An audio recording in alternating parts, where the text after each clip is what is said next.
Regularly spray this mixture on your kitchen cabinets, but not just there.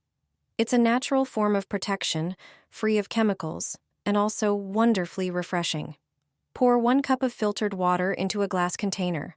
Add half a cup of apple cider vinegar, which has a milder smell and good cleaning properties.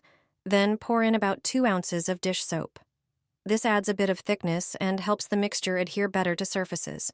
Mix everything well until the ingredients combine. Pour the mixture into a spray bottle. Now it's time for the secret ingredient. It's lime. Carefully peel it, making sure not to take too much pulp. The peel contains essential oils that not only smell amazing, but also repel unwanted guests. Place the peel pieces directly into the bottle and screw the lid on. Spray this natural mixture inside your cabinets, on flowers, or the floor in the kitchen or any room.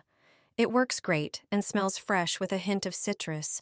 No harmful fumes, no artificial scents.